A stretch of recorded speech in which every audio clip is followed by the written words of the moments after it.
On Christmas morning, my son Mason called me and said, "Dad, maybe he should just stay home this year." He was referring to my 19-year-old autistic son, Axel, without even using his name. I did not argue or raise my voice. I simply replied, "I understand," and ended the call. That evening, Axel and I ended up creating our very own Christmas celebration, just the two of us. By the time night fell, my phone was constantly buzzing with notifications and missed calls, more than 28 in total. I had no idea at that moment that our simple, quiet decision to stay away would soon turn into a story that would touch millions of hearts and completely change our lives forever. If you're watching this story, please subscribe to the channel, like button, and tell me in the comments where you're listening from. The warm, inviting smell of freshly baked cinnamon rolls filled our cozy little house on Maple Street as the soft, golden light of Christmas morning streamed through the kitchen windows. I stood there at the counter, wiping flour off my hands, watching my beloved 19-year-old son, Axel, his slender fingers gracefully dancing across the keys of the old upright piano we had moved into the living room many years ago. His autism could make the everyday world feel overwhelming and chaotic at times. But the moment he sat down to play music, everything in his universe aligned perfectly, like a beautiful symphony only he could conduct. Axel had been wide awake since the crack of dawn, not excited about the wrapped presents under the tree, but because for him, Christmas morning was all about immersing himself in music. He had already meticulously worked through 4 completely different and stunning arrangements of White Christmas, each one building on the last and becoming more emotionally moving than I could have ever imagined. His true gift was never just reproducing what he heard. No. Axel had this rare ability to take any simple melody and transform it into something profoundly original, something that felt like it came straight from his soul. "That sounds absolutely gorgeous. Son," I called out to him warmly, still brushing the flour from my hands after rolling out the dough. At 61 years old, I had learned over the years to truly treasure these rare, peaceful moments that life gave us. It had been 5 long years since my dear wife Laura had passed away from her illness, leaving just Axel and me to navigate life together in our modest home here in Colorado Springs. Some days were incredibly challenging, filled with meltdowns or sensory overloads that tested us both. But mornings like this one reminded me over and over that we were not just surviving, we were doing okay, and sometimes even more than okay. The phone suddenly rang just as Axel seamlessly transitioned into a rich, soulful jazz version of Silent Night that sent chills down my spine. I almost ignored it completely, since Christmas morning calls usually meant obligatory family plans, and we had been looking forward to a calm, quiet day at home. But when I glanced at the caller ID and saw it was Mason, my older son, I answered despite the complicated history. "Good morning, Dad." Mason's voice came through the line with that all-too-familiar, careful, distant tone he always adopted whenever the topic of Axel came up in any conversation. "Merry Christmas." "Mason, how are Emily and little Sophia doing today?" I asked, trying to keep things light. "They're good. They're really good." "Listen, Dad, I wanted to talk to you about coming over tonight for dinner," he said, pausing for a moment. And in the background I could clearly hear the cheerful voices and laughter of what was probably Emily's large family already gathering for their elaborate Christmas feast. "Maybe he should just stay home this year," Mason continued bluntly, refusing to even say Axel's name, referring to him only as he, as if my younger son were some inconvenient object or scheduling issue rather than a human being. His own brother. The overly polite, detached way he said it somehow made the words cut even deeper, like he was casually discussing rearranging furniture instead of deliberately excluding his autistic brother from a family Christmas celebration. I turned and looked across the room at Axel, who was completely lost in his music, blissfully unaware that his very existence was being debated and dismissed over the phone like a minor problem to be managed. His dark hair fell softly across his forehead as he leaned deeply into a particularly intricate and emotional passage, his entire body gently swaying in perfect rhythm with the invisible melodies only he could hear inside his mind. "I understand," I finally said quietly into the phone, my voice steady even though my heart was breaking. And sadly, I really did understand everything he wasn't saying.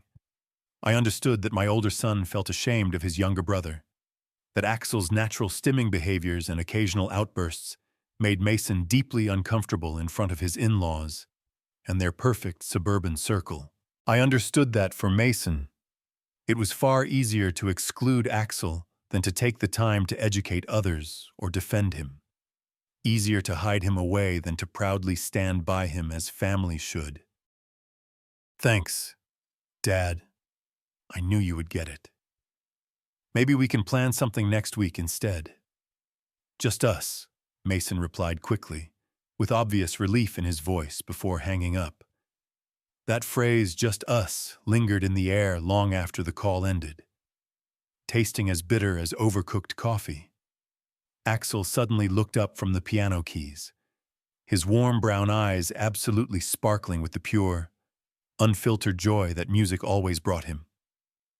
"Dad, do you want to hear the new song I wrote just for Mom?" he asked innocently, his voice full of hope.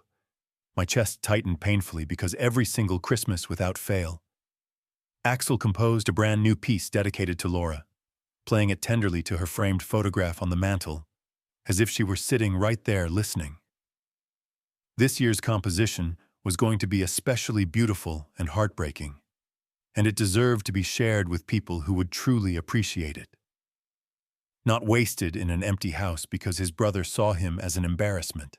I walked over slowly and sat down beside him on the old piano bench, the exact spot where Laura used to sit for hours during his evening recitals when she was still with us.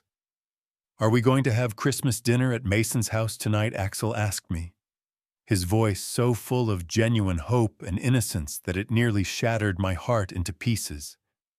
In that moment, I could have lied to protect him, made up some gentle excuse to shield him from the painful truth for yet another year. Or I could choose to do something completely different, something brave. "You know what, Axel," I said, forcing a bright smile onto my face. "We're going to make our very own Christmas today, and it's going to be the most special one we've ever had." His entire face lit up with that rare kind of pure, childlike happiness that had no hidden motives or expectations. The kind that reminded me exactly why I would fight the entire world if I had to for this incredible young man. By 3 o'clock that afternoon, I had made my final decision. Axel deserved so much more than being hidden away at home simply because his brother was embarrassed by who he was. I grabbed my warm winter coat from the hook and turned to him with determination. "Get your jacket on, son. We're heading out to celebrate Christmas our way." The Pine Street Community Center was only about 7 short blocks from our house, a humble brick building that hosted everything from senior exercise classes to children's birthday parties throughout the year. I had heard our kind neighbor, Mrs. Thompson, mention their annual Christmas potluck dinner for anyone in the neighborhood who might otherwise spend the holiday alone, and it suddenly felt like the perfect place for Axel and me to create new memories. Mrs. Thompson's face absolutely lit up with genuine delight the moment she saw us walk through the double doors. "Michael, Axel, oh. I am so incredibly glad you both came," she exclaimed warmly, her bright red sweater adorned with tiny jingling bells that matched her cheerful personality perfectly.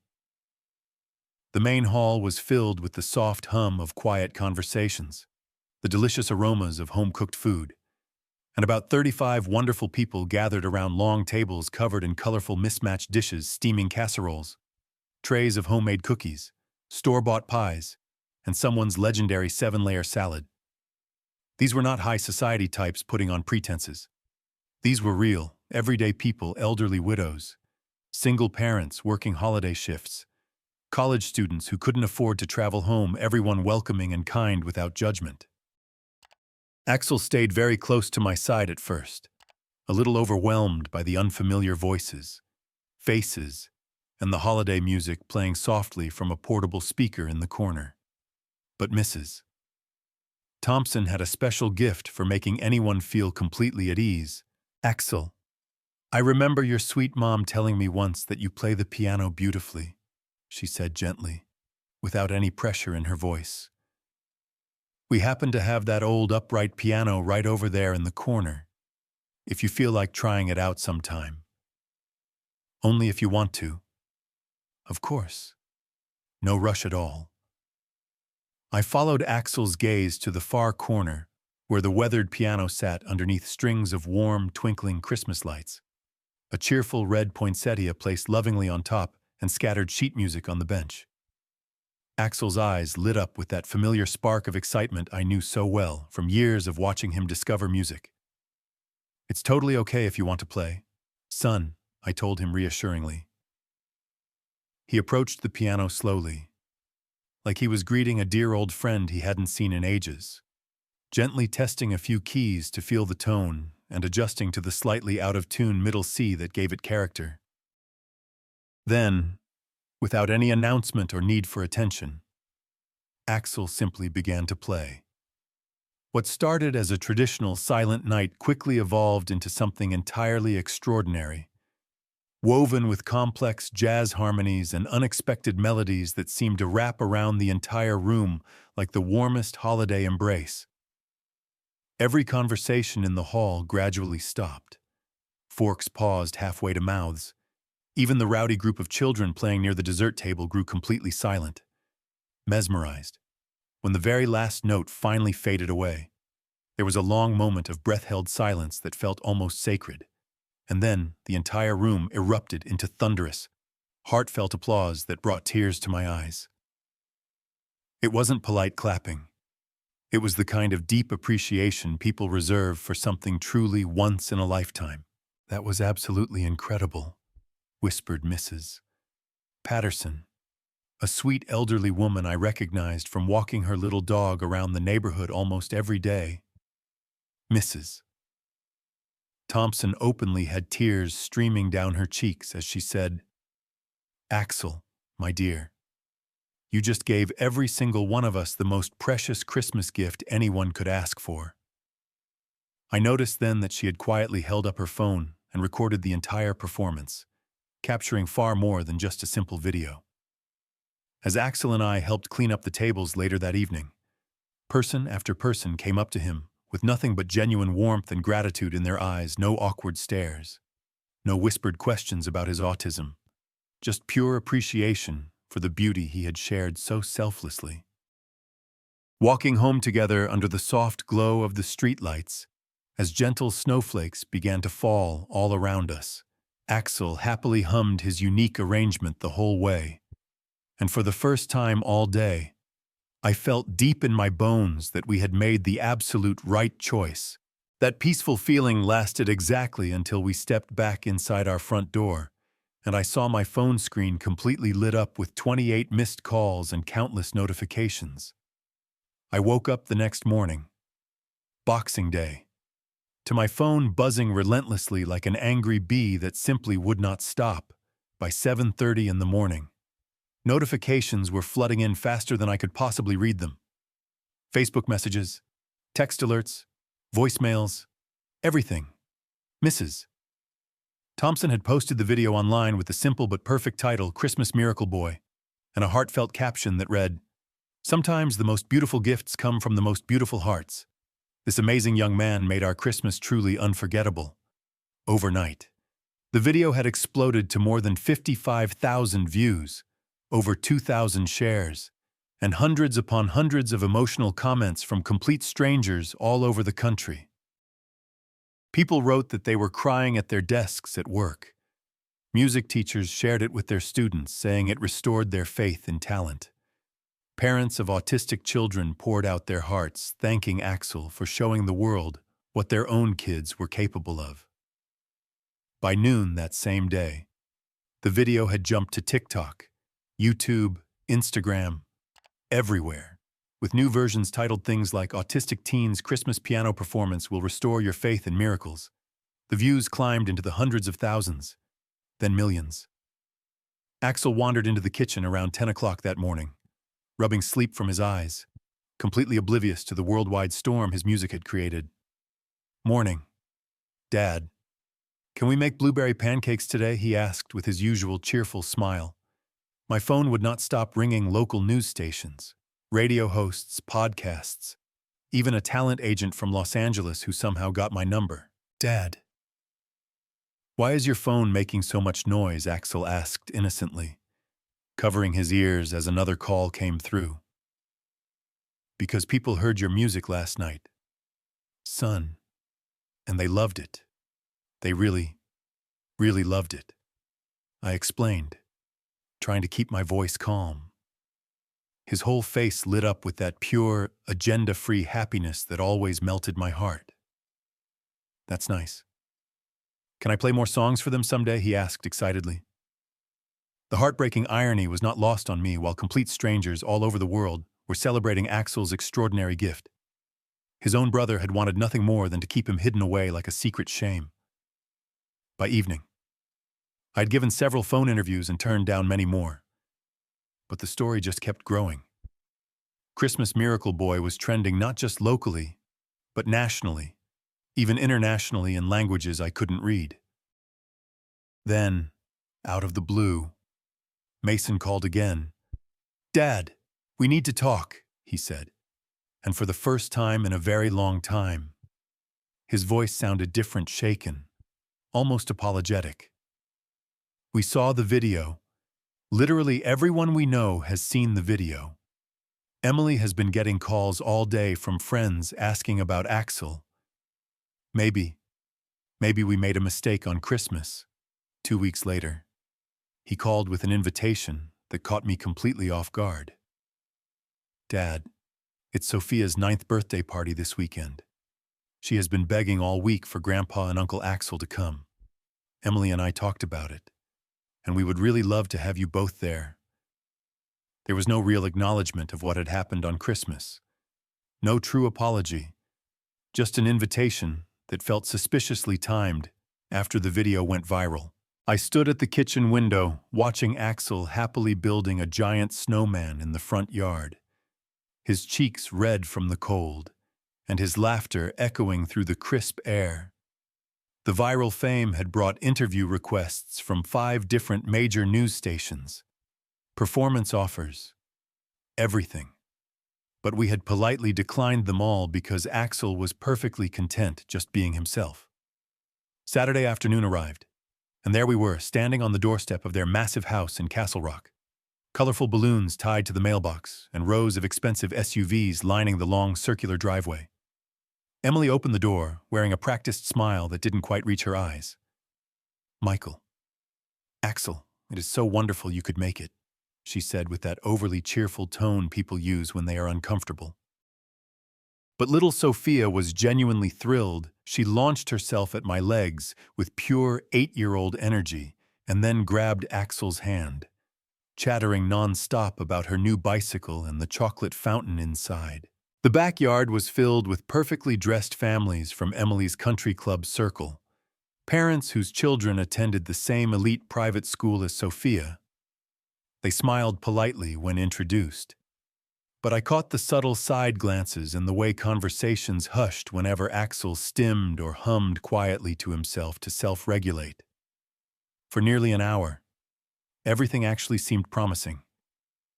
Axel played gently with the younger kids, his naturally kind and patient nature winning over even the shyest ones. And Sophia proudly introduced him to everyone as my super cool uncle who plays piano like real magic. Then Emily announced that lunch was served at the beautifully decorated outdoor tables with matching china, cloth napkins, and fresh flower centerpieces, enough perfect seats for all the adults and older children. I looked around for Axel's place setting, expecting to see it right beside mine where he belonged. Emily quickly leaned in and said under her breath, "Oh, We set up a nice quiet spot for Axel inside the kitchen, away from all the noise and excitement. Somewhere he will be much more comfortable. I followed her gesture and felt my stomach drop like a stone.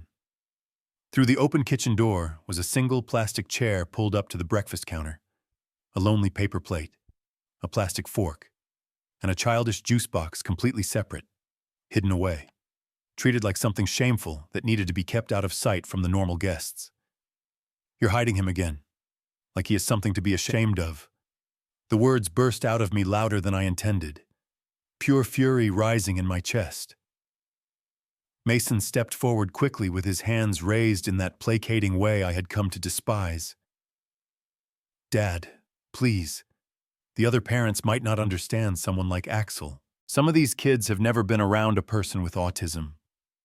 We just thought this would be easier for everyone."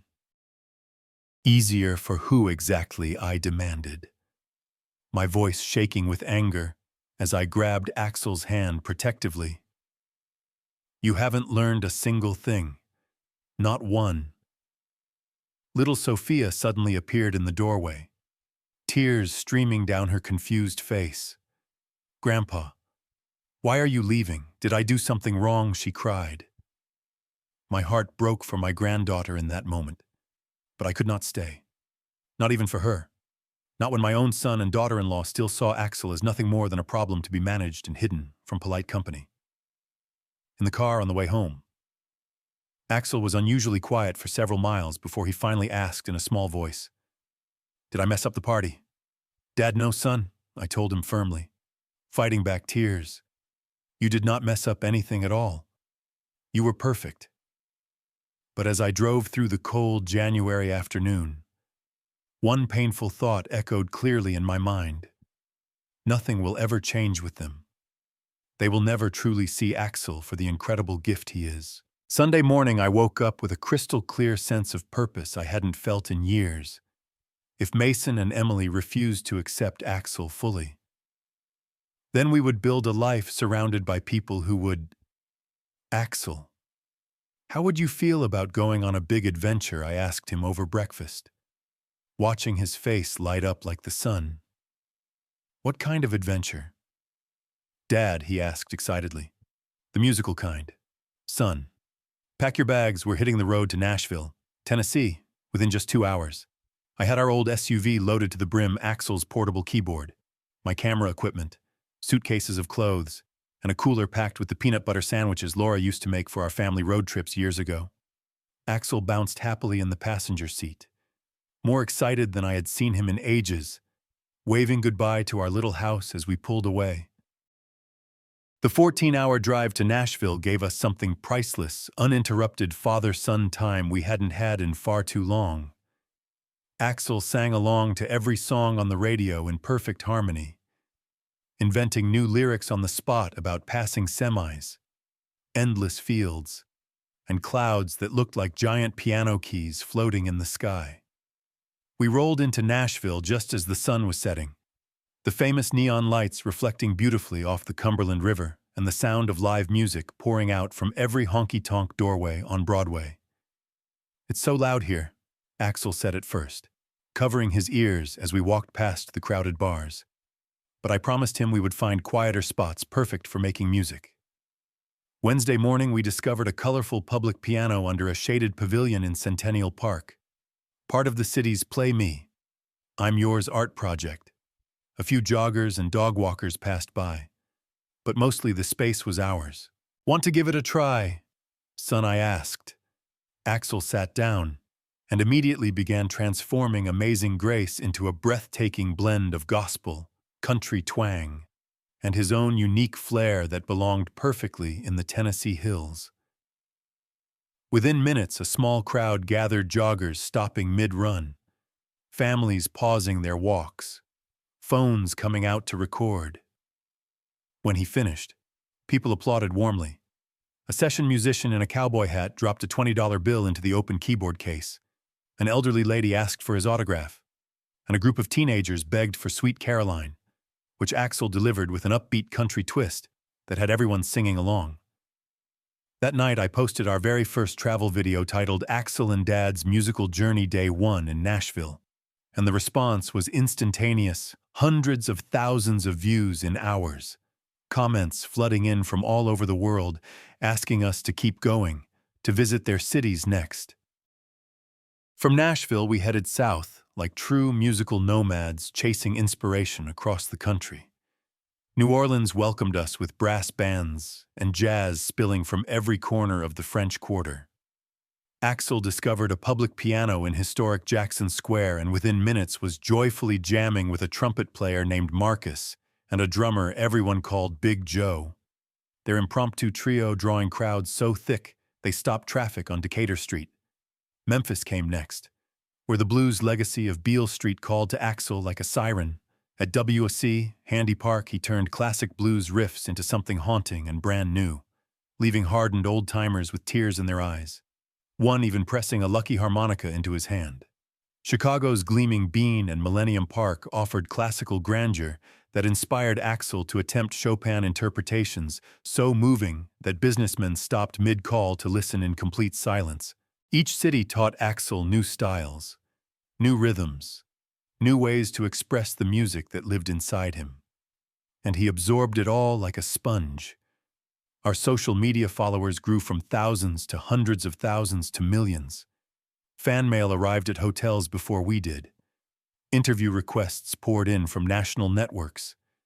Generous donation offers came that we gently turned down because this journey was never about money.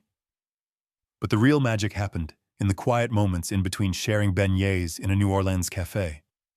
Axel humming new melodies while I drove late into the night. Hotel rooms where he practiced softly on headphones so he wouldn't disturb anyone. Dad, I really like this adventure. He told me one starry night in Chicago, looking out over the sparkling city lights. People here understand my music. They understand me. And that was the greatest gift of all. Then came the phone call that changed everything forever. Mr. Bennett, this is Thomas Whitaker from Carnegie Hall in New York. We have been following Axel's journey closely, and we would be honored to invite him to perform a full concert on our main stage on Valentine's Day. I nearly dropped the phone in shock. Axel's simple response when I asked him was, "Will there be lots of people there who love music? Dad, the people who love music more than anyone else in the entire world. Son, then yes, please," but just as everything seemed perfect, the attacks began. Coordinated negative comments from brand new accounts accusing me of child exploitation and using my disabled son for fame and money. The accusations spread like wildfire across every platform. Local news ran skeptical segments questioning my motives. And finally, a chilling call from Colorado Child Protective Services threatening to take Axel into custody if we didn't return immediately for an investigation. The timing, the identical wording, the inside knowledge of our travel schedule, it all pointed to someone close. Someone who felt threatened by the joy we had found without them. On January 21st, from our Chicago hotel room, I went live on social media and told the entire unfiltered truth to over 50,000 viewers in real time. The Christmas morning call, where Mason asked to leave Axel home. The birthday party with the shameful kitchen chair. The sudden invitation only after the video went viral. The coordinated online smear campaign designed to tear us down the moment we found happiness. Axel sat beside me quietly, playing the same Silent Night arrangement that started it all, providing the most beautiful soundtrack to the hardest story I ever had to tell. The backlash against Mason and Emily was swift and overwhelming. Clients threatened to leave Mason's marketing firm. He was quietly put on indefinite leave. Emily's country club friends ghosted her. Parents at Sophia's school whispered behind her back, and their carefully curated perfect life crumbled overnight. Child Protective Services closed the investigation within days after seeing the mountain of evidence and witness statements proving Axel was thriving and loved. Carnegie Hall confirmed the Valentine's Day concert with even greater enthusiasm. February 14th arrived crisp and magical. Walking into that legendary hall, Axel's eyes went as wide as saucers at the ornate golden ceiling and rows of red velvet seats. "It's so beautiful, Dad, like a giant music box," he whispered in awe. The theater was completely sold out. 2,000 people from all walks of life. When Axel stepped onto that historic stage, the entire audience rose to their feet in a spontaneous standing ovation that lasted a full 4 minutes before he even touched the keys. Then he began starting with his Christmas Silent Night, flowing seamlessly into Amazing Grace, and ending with his original composition, written during our travels called Journey Home, a piece that told our entire story through music alone. When the final note faded, the hall erupted in waves of thunderous applause and tears that lasted nearly 12 minutes, the longest ovation many of the ushers had ever witnessed. Backstage afterward, Axel hugged me tighter than ever and asked, "Dad, are you happy now?" "Yes, son," I whispered through my own tears. "We're finally free." 8 months later, we have found our forever rhythm, a cozy apartment in the heart of Nashville where Axel can practice any time inspiration strikes. Regular sold-out performances at venues that celebrate him exactly as he is, and a worldwide community of musicians, autism families, and supporters who see Axel not as disabled, but as differently gifted in the most extraordinary way. Mrs. Thompson visits often, bringing homemade cookies and neighborhood updates, telling us even people who once asked nosy questions now cheer the loudest after seeing Axel's success. Mason lost his job permanently. Emily rarely leaves the house anymore, and little Sophia still asks about her grandpa and uncle constantly. But I feel sorrow only for her, not regret for the boundaries we set. That evening, as Axel composed yet another breathtaking new piece inspired by the glowing Nashville skyline visible from our window, I reflected on everything we had been through. Sometimes the greatest rejection in life is actually divine redirection towards something infinitely better. Real family isn't always the people you're born to. Real family are the ones who show up, who cheer the loudest, who love without conditions. The strangers who became friends in community centers, parks, and concert halls across America. They are our family now, and through music, Axel and I finally found our true home, our purpose, and our freedom. Different doesn't mean less. It means special. It means gift. It means exactly what the world needs more of. Looking back on our journey, I now see that God's hand was guiding us all along. What felt like heartbreaking rejection on that Christmas morning was actually divine redirection toward a life filled with real love, real acceptance, and real purpose. Axel and I discovered that chosen family, the ones who celebrate your differences instead of hiding them. Those are the people who truly matter. If you're a parent, a sibling, or anyone walking a similar road, please know you are not alone. Your child is not a burden. They are a blessing waiting to shine. Never apologize for who they are. Protect that light fiercely. I'd love to hear from you in the comments below. What part of our story touched you the most? Have you ever had to walk away to protect someone you love? Drop your thoughts, your questions, anything at all. Let's talk. Let's support each other. If you like this story, please like this video, subscribe to the channel, and share your impressions of this story in the comments.